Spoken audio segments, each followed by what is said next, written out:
Essa baleia jubarte deu um salto épico do lado dos turistas. Esse pequeno tubarão estava quase pegando seu almoço, quando de repente um vilão aparece e rouba seu almoço na maior cara de pau.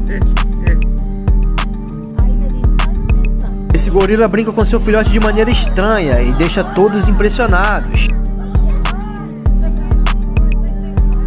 Esse veado não olhou pro lado e quase foi morto pelo carro.